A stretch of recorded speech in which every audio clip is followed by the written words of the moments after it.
Hi, I'm Greg Hunter. Welcome to USAWatchdog.com for the weekly news wrap up, the WNW 392 for Friday, July 12th, 2019. My friend Michael Snyder, who's been trying to get booked here, summed this up the best. Epstein case has the potential to be the biggest scandal in American history. Actually, I do think it's the Donald Trump Russia hoax, but this is right up there. And this involves just more than Donald Trump. It actually doesn't involve him at all. He banned Jeffrey Epstein years ago for trying to recruit underage girls for a sex thing. They're trying to make this story about Donald Trump, but it's not. They would have done it in 2015, 2016 to destroy his chances of being the president if they could have done it. But this is a good headline. Come on, one of the biggest scandals in American history. It certainly is. Of course, Jeffrey Epstein had lots of other very famous friends, as well as it's been documented that his black book was absolutely filled with marquee names from Hollywood, Wall Street, and Washington. It's not just his black book. It's his Orgy Island. That black book came out years ago. Orgy Island, or a pedophile island. He just sold his airplane named in the press the Lolita Express. Of course, flight records say Bill Clinton was on that plane with underage girls more than a couple of dozen times. It's not just about Bill Clinton. Some people say he was a money manager, financier.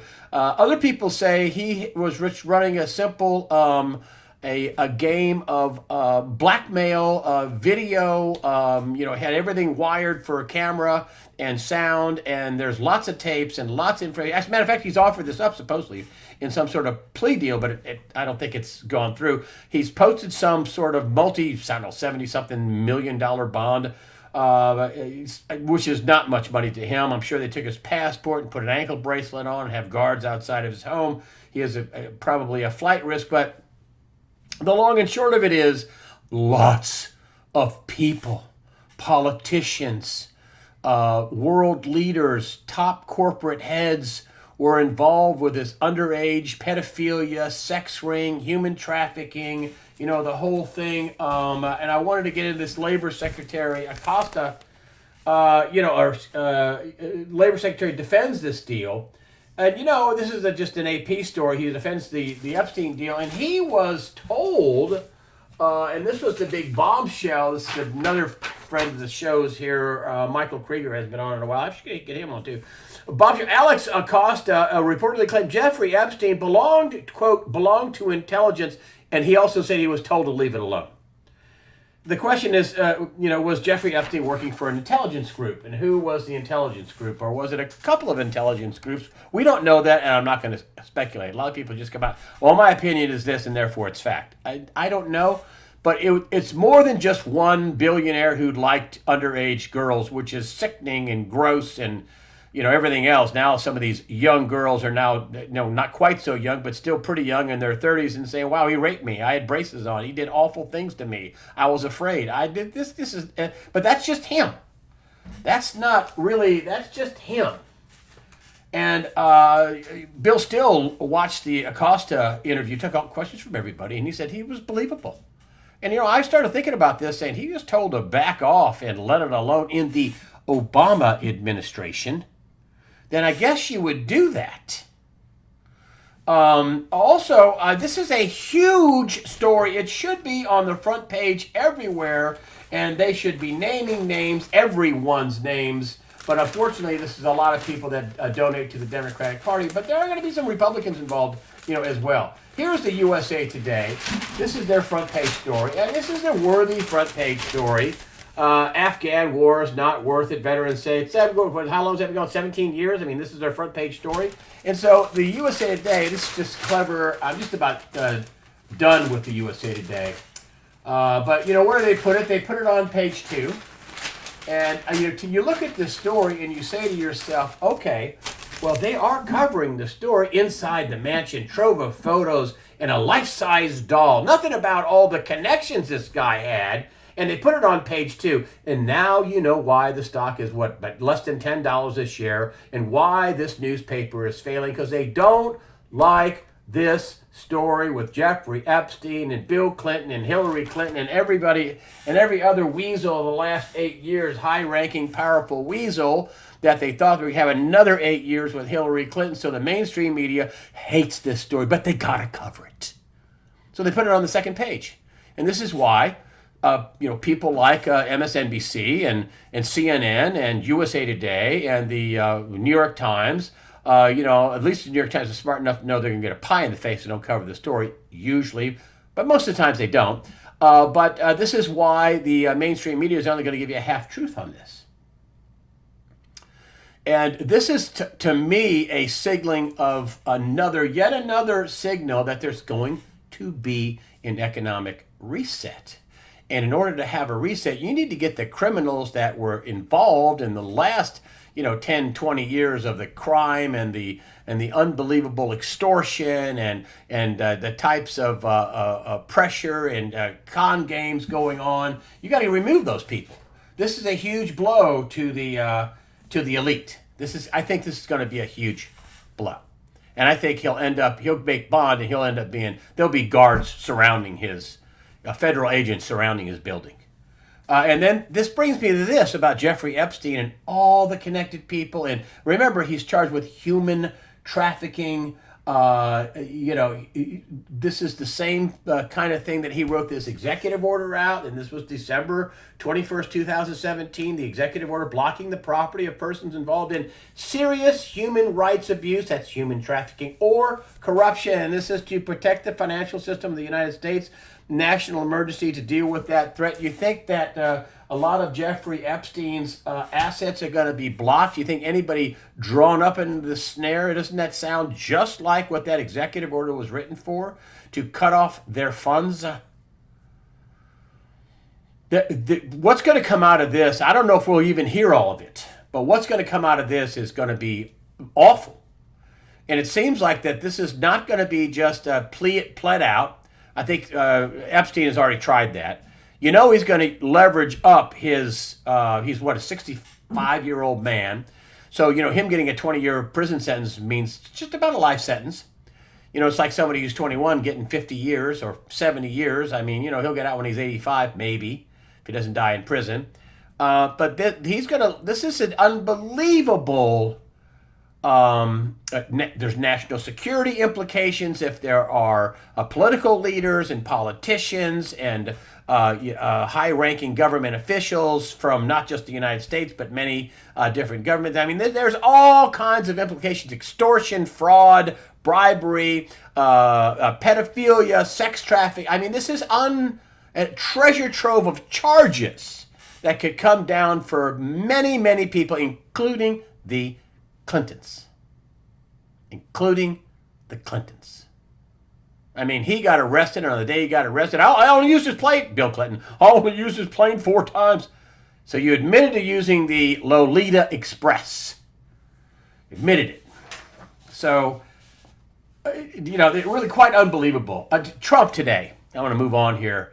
Watch this story. This is going to hatch all kinds of babies. It's a huge story. It's going to hatch elephants. Trump is gearing up for the 2020 election in more ways than just raising money and having town halls and, I should say, stadium halls. He's getting ready with a tech summit, a social media summit today. It was really a summit of people who have been screwed over by mainstream media by big tech and social media. And listen to him. When you listen to him talk, I mean, you could listen to him for 20 or 30 minutes in an impromptu press conference. He's just riffing. There's no teleprompter. There's no prepared statements. He's talking about the media. He's talking about how corrupt the media is and the establishment and the media. Every time I'm at one of my events, I start saying, the media is corrupt. The mainstream media, the legacy media is corrupt. The red lights, bloop, they turn it off. They're just corrupt. It's really unbelievable. It's the same thing as I went and saw Trump during his campaign. The first thing he said was, they're so dishonest. Media was on one big, high, multi-level platform. They're so dishonest. They are so dishonest. This is back when he first started doing this destruction of the mainstream media. And then you got Emil Clooney He's destroying the media. No, the media is destroying themselves. He's just pointing out what they're doing.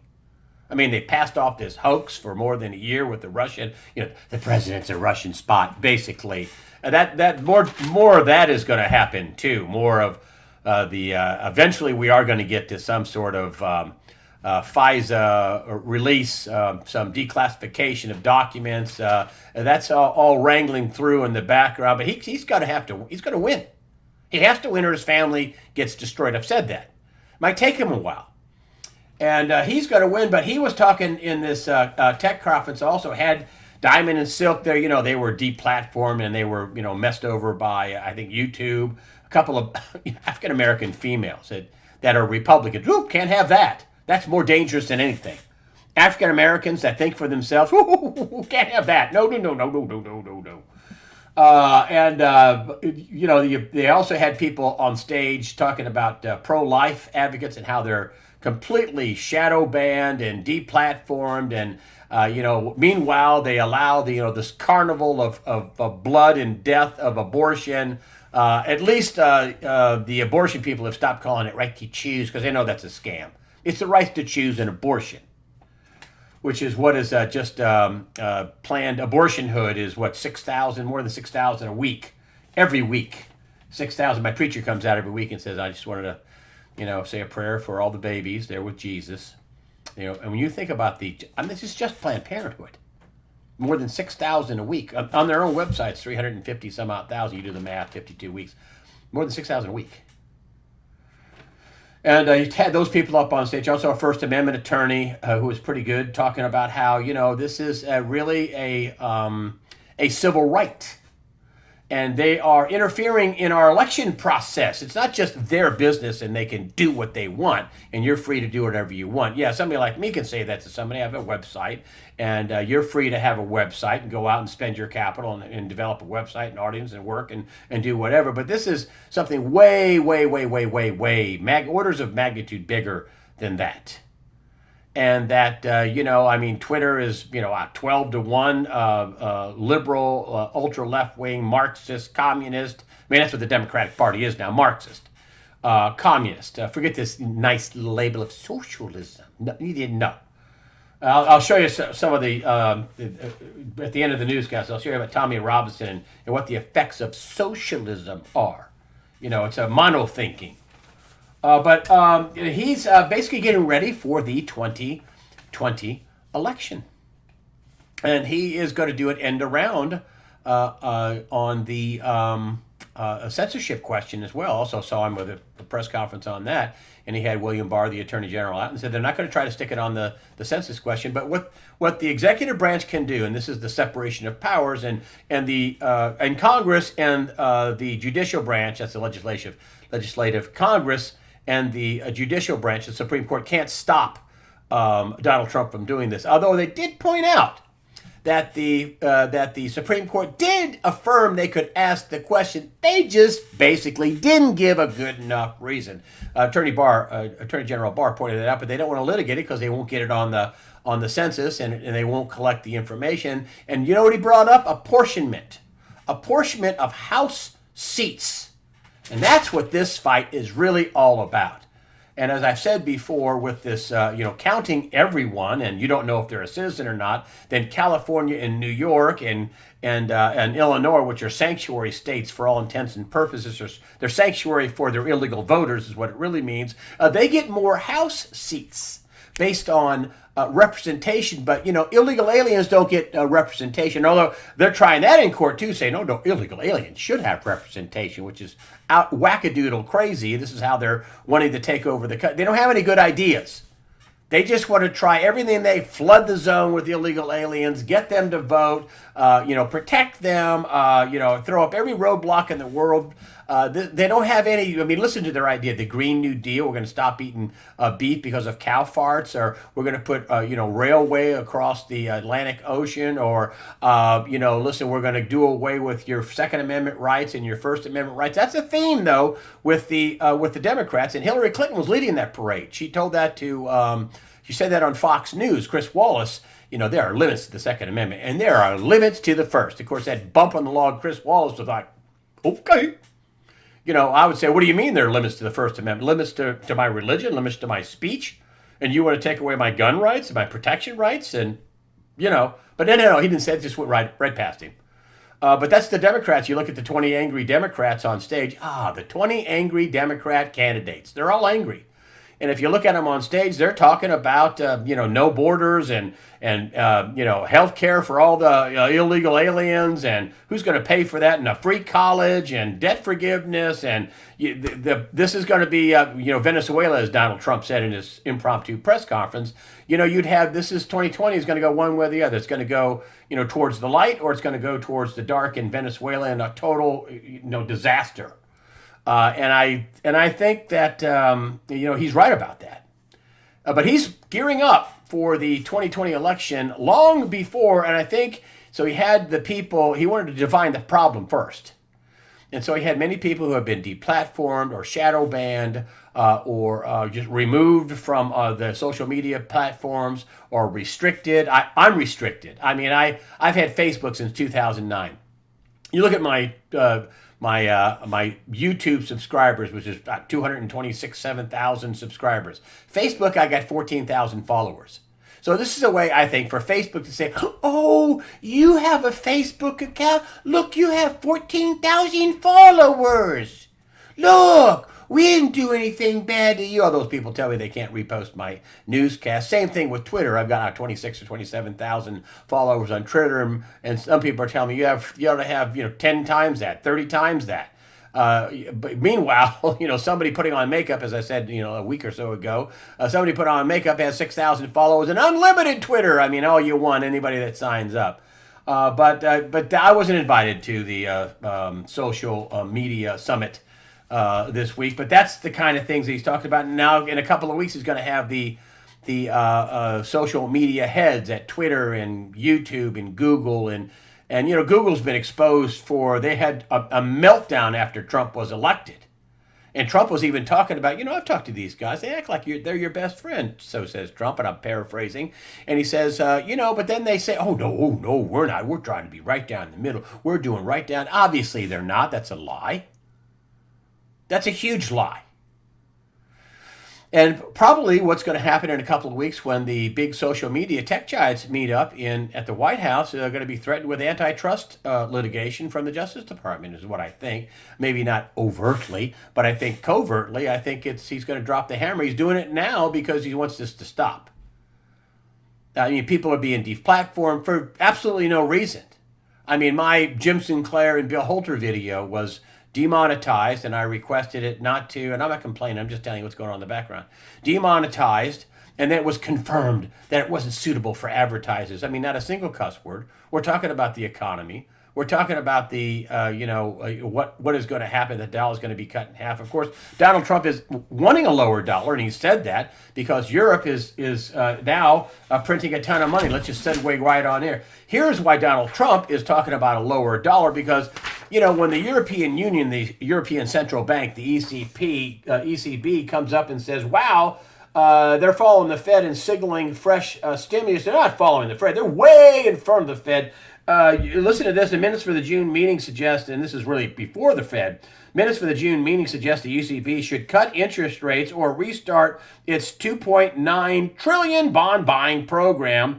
This is trillion euros. I put dollars. It's euros. $1 trillion bond buying program. There are deep concerns over slowing global growth and trade disputes. One writer was writing and said that the big problem Trump and the dollar has is the European Union, the euro.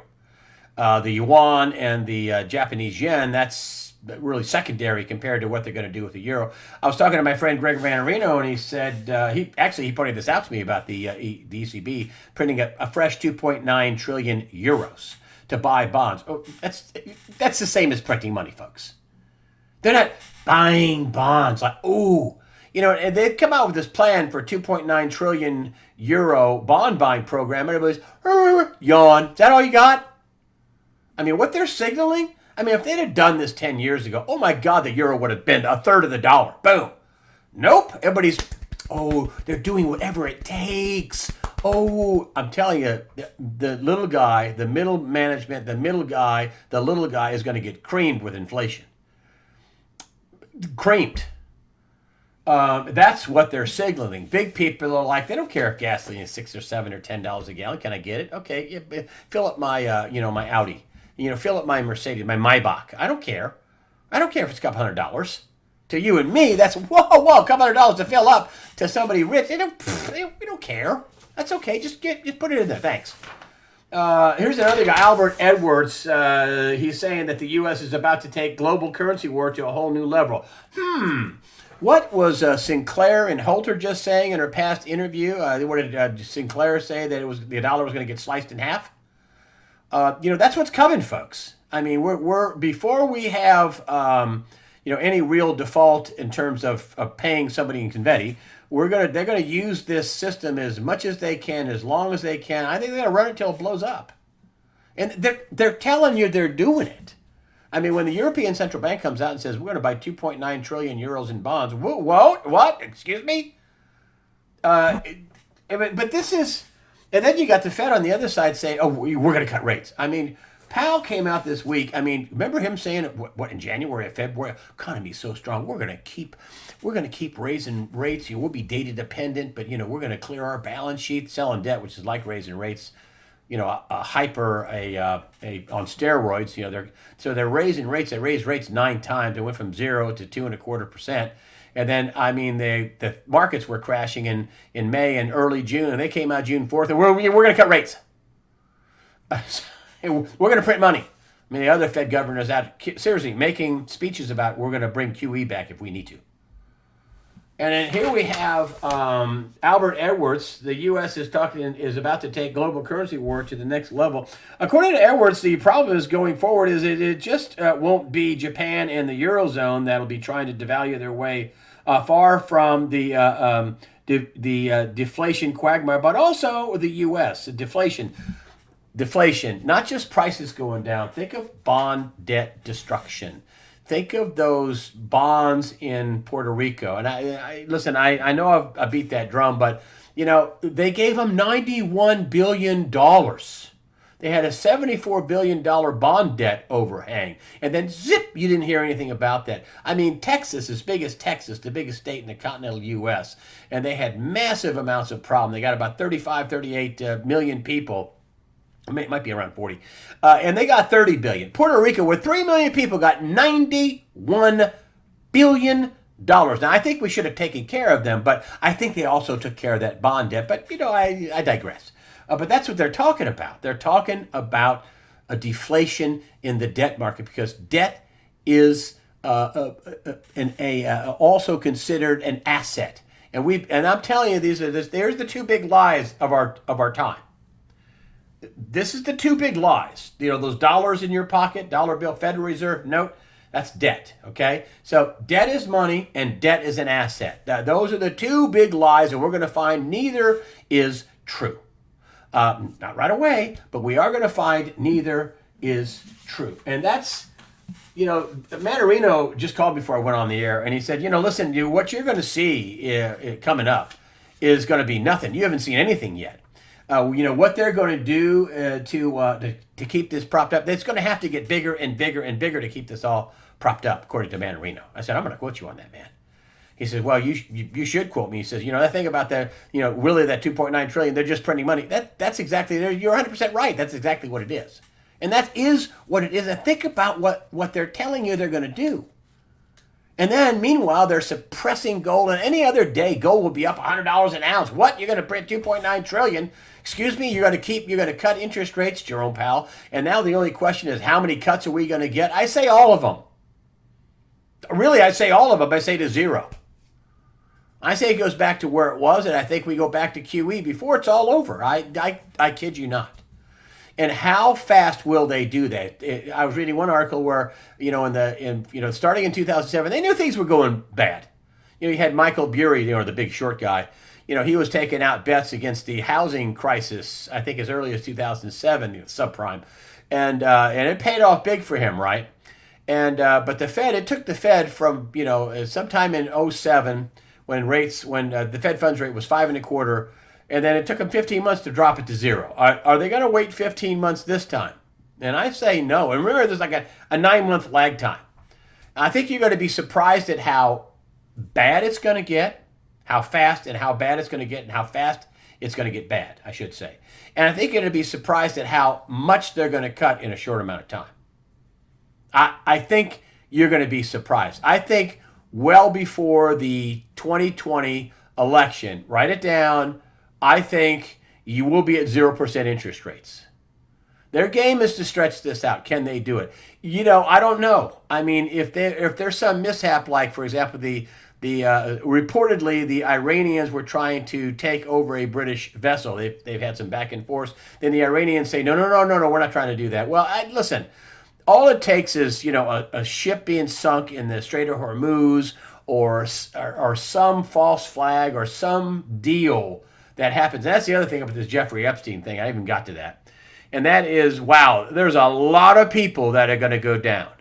Now, if they can't just outright knock him off, and listen, with this kind of money and this kind of power and this kind of deep state involvement and players, don't think for 1 minute there's not people thinking about how they can knock him off. And maybe that's why he came in. Maybe he came in because he knew he was going to get offed, and he might as well at least try to cut the best deal he can and get the federal government to protect him. That's his only play. I mean, because why did he fly from Paris into New York and turn himself in? He knew he was going to turn himself in. He tried to make a plea deal right then and there. You think he knows that already? I don't know. I think he does. He's not stupid. I mean, he was in the extortion game. There's a lot of people that are pissed that he might be rolling over and turning their names in. Whew, man, it's just so if they can't kill him, what about some sort of a false flag? And I don't know what they would pull. I don't know. It's not as if false flags don't happen. Historically, they do. It's proven fact there have been false flags, many, and even in our current day, yes, there have been false flags. I wanted to bring up Kevin McCarthy. I thought he was a nice guy, but wow, some of these Republicans, a good chunk of the Republicans, and this is why I'm neither Democrat nor Republican, because I think sometimes the Republicans are just weasels. Now, here's Kevin McCarthy, who is a high-ranking House member in the minority. 140 GOP reps vote. Kevin McCarthy and 140 GOP representatives vote for Democrat plan to outsource jobs. What about happened to Make America Great Again? GOP legislators, 140 of them, voted for a bill drafted by business groups and Democrats, which provides a green card giveaway to 300,000 India, as in the Indian continent, Indian contract workers, and dramatically increases the incentives for more Indian graduates to take college graduate jobs in the United States. The vote in the House was 365 to 65. My Congressman Mark Walker voted no. Good man, Walker. But a lot of people didn't vote no, and they didn't want to have a House vote. And they didn't want to have any kind of debate over it. They just want to vote about it and just go home. Just vote and shh. Maybe nobody will know. Disgusting. I mean, what happened to the Make America Great Again party? Republicans. What happened to that? What happened to the Democrats being the blue-collar working man's party? We're the working guys' party. No, you're not. You're the Luciferian globalist party. Just like you 140 House members are all sold out Luciferian globalist weasel party. You ought to be going and dining with the Koch brothers. So that's what Donald Trump is up against. I would love to see him, it might not make it through the Senate. I would love to see Donald Trump, if that does get on his head, put a big veto on it and say, there you go. You all line up. And this will be a news story, and you all line up and you vote this through to give away jobs to non-Americans. You line up and you put your name on voting for this again to override your veto, and go back to your district and say, well, we overrode Donald Trump's veto because we wanted to give away votes to foreigners. I know my senators Burr and Tillis will vote for it. Every time Tillis opens his mouth, he's got a job for a foreigner. But this is the sellout of the United States of America. This is the swamp. This is what happened. This is the mainstream media doesn't report this. This is disgusting. You should find out. There's a Breitbart story on that shows how every House member voted, and you should find out your House member and call their office and say what kind of pot are you smoking for you to think that this is a good idea to give away jobs to foreigners and make it easier for more foreigners to take our high-tech jobs? Please do. You can easily find out how your congressman voted for that. You can also Google it. It's a Breitbart story, and they listed all the House members that voted for it. Hasn't made it through the Senate yet. Maybe it won't. Maybe Mitch McConnell will block it. But then again, maybe it won't. Okay, so socialism. Oh, socialism. It sounds like a lovely word. Socialism. It's communism, folks. That's really what it is. And for socialism to work, they got to stomp down on your rights. They have to stomp down on your Second Amendment rights. Your Second Amendment is for tyranny, folks. It's for tyranny. It's for the guys that thought they could go out to the Bundy Ranch. That's what that's for. It's not for hunting. It's not just for home defense. It's for tyranny. Over in England, they don't have gun laws because, they have a stupid queen. We got rid of the queen and the king. Tommy Robinson is going back to jail. Tommy Robinson sentenced to 9 months in jail for contempt of court. Tommy Robinson, founder of them, this is the Financial Times. They have to, the far right. You mean the group that hates pedophile grooming gangs? You mean that group? That's far right? The far right, the English Defense League is what it is, which is against Muslim pedophile grooming gangs. He's been sent back to jail for 19 weeks after breaking a court order where he live-streamed defendants in a criminal trial who were accused of grooming young girls. The last time he did that, he went to jail, and every dang one of them that were in court got a jail sentence. And here's this picture on the internet, convicted of journalism. And listen, Great Britain has fallen, and you folks over there don't you be quiet. You got some evil there in the UK. Theresa May and her stupid ambassador here in the United States. I think I'm just going to leave him in. He's done such a good job. Yeah, you're an idiot that couldn't get your country out of Brexit after they all voted to get out. But this is the problem with socialism. They need mono-thinkingism. They don't like the Constitution. They don't like you having rights. You don't have a right to bear arms. You certainly don't have a right to free speech. This is what the social media media summit is in effect reflecting. This mono-thinking, lockdown, only one side shown a type of thinking. And, now these things are, I heard this said in the conference too, that, the social media platforms are more like, they're more like public utilities. So I don't know what's going to happen with it, but it is a threat to our republic and our democracy and our Constitution. Listen, the Democrats have been selling this. The Marxist Democrats have been selling this in colleges and in schools, and America's not that great. So in other words, we can just do away with America and start over because it's not that great. America is great. It's fantastic. It's one of the greatest inventions ever in terms of a political science project ever on the face of the earth. And remember when this was invented, when every country had a king and a queen. And everybody thought that was, the way to go. So I just want you to, just stay vigilant. Don't get upset. Don't be fearful. Don't be fearful. That's what they want. They want you to fear them. You should not fear them. So don't be fearful. I want to thank everybody for your comments. I want to thank everybody for your donations. That helps us out. And remember, here's the line that would get me fired on network television. Fear not. Prepare yourself mentally, physically, and above all spiritually. Fear not. God the Father, Son, Jesus Christ, and the Holy Spirit are firmly in control.